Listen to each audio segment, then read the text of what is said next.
நேர்மையும் தந்திரமும். அடர்ந்த காட்டில் காலை நேரம். பறவைகள் இனிமையாக பாடின.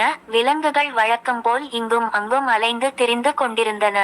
அப்போது காட்டு ராஜாவான சிங்கம், தந்திரமான நரி, அப்பாவி கழுதை ஆகிய மூவரும் ஒரு ஆற்றங்கரையில் சந்தித்தனர். சிங்கம் தன் பிரம்மாண்டமான தலையை தூக்கி, நண்பர்களே, நமக்கு நல்ல பசி, வேட்டையாடச் செல்லலாம். இன்று நல்ல பெரிய வேட்டை கிடைத்தால் மூவரும் பசியாறலாம் என்று ஆலோசனை கூறியது. சிங்கத்தின் யோசனை நரிக்கும் கழுதைக்கும் பிடித்திருந்தது. மூவரும் தங்கள் வேட்டை திட்டத்தை பற்றி பேசிக்கொண்டனர்.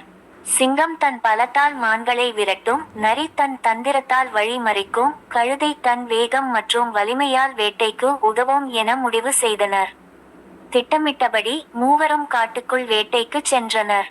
சிறிது தூரம் சென்றதும் சில மான்களை கண்டனர். சிங்கம் கர்ஜித்து மான்களை விரட்டியது. நரி தன் புத்திசாலித்தனத்தால் ஒரு மானின் பாதையை மறித்தது. கழுதை வேகமாக ஓடி மான்களை ஒரு குறிப்பிட்ட திசையில் விரட்டியது. மூவரின் முயற்சியால் ஒரு பெரிய மான் கூட்டத்தை வெற்றிகரமாக பிடித்து அவற்றை ஒரு இடத்தில் குவித்து வைத்தனர். வேட்டையில் கிடைத்த பெரிய அளவிலான இறைச்சியை பார்த்ததும் சிங்கம் மகிழ்ச்சியில் கர்ஜித்தது. இப்போது இந்த இறைச்சியை நாம் மூவருக்கும் சமமாக பிரிக்க வேண்டும். கழுதையே, நீ இதைச் செய் என்று கழுதையிடம் கட்டளையிட்டது. கழுதைக்கு சந்தோஷம் தாங்க முடியவில்லை. நேர்மைதான் உலகில் மிகச் சிறந்தது என்று நம்பிய அந்த கழுதை ஒரு கணம் கூட தயங்காமல் இறைச்சியை சரியாக 3 சமமான பங்குகளாக பிரித்தது. அதை எதிர்பாராத சிங்கம் கோபத்தில் முகம் சுளித்து நின்றது. அதன் கண்கள் கோபத்தால் சிவந்து காணப்பட்டன. நான் இந்த காட்டு ராஜா, என்னையும் உனக்கு சமமாக பார்க்கிறாயா என்று ஆக்ரோஷமாக கர்ஜித்தது. கழுதைக்கு ஒன்றுமே புரியவில்லை. அதுவரை சமமாக பிரிக்கச் சொன்ன சிங்கம் ஏன் இப்படி நடந்து கொள்கிறது என்று குழம்பி நின்றது. கோபத்தின் உச்சியில் இருந்த சிங்கம் கழுதையின் மேல் பாய்ந்து ஒரே அடியில் அதை தாக்கி கொன்றது. கழுதையின் பயங்கரமான முடிவை பார்த்த நரி நடுங்கி போனது. சிங்கம் தன் கோபத்தை தன் பக்கம் திருப்பிக் கொள்ளுமோ என்று பயந்து மெதுவாக பின்னோக்கி நகர்ந்தது.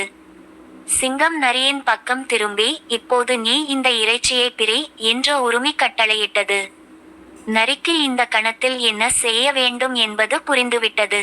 அது பயத்துடனும் அதே நேரத்தில் புத்திசாலித்தனத்துடனும் மொத்த இறைச்சியையும் ஒரே குவியலாக சிங்கத்திற்கு கொடுத்தது. தனக்காக ஒரு சிறிய எலும்பை மட்டும் எடுத்துக்கொண்டது. நரியின் புத்திசாலித்தனமான பங்கை பார்த்த சிங்கம் மிகவும் மகிழ்ச்சியடைந்தது. ஆஹா, நீ எவ்வளவு புத்திசாலி! உனக்கு யார் இப்படி பாடத்தை கற்றுக் கொடுத்தது என்று கேட்டது. அதற்கு நரி புன்சிரிப்புடன், அந்த கழுதைதான் எனக்கு நல்ல பாடம் கற்றுக் கொடுத்தது என்று பதிலளித்தது. இந்த கதையின் நீதி: பலசாலிகளுடன் பழகும்போது கவனமாக இருக்க வேண்டும். சூழ்நிலைக்கேற்ப புத்திசாலித்தனமாக செயல்படுவது முக்கியம். சில நேரங்களில் நேர்மையை காட்டிலும் தந்திரம் நம் உயிரை காக்கும். இந்த கதை உங்களுக்கு பிடித்திருந்தால் லைக் பண்ணுங்க, ஷேர் பண்ணுங்க, மறக்காமல் நம்ம சேனலை சப்ஸ்கிரைப் பண்ணுங்க.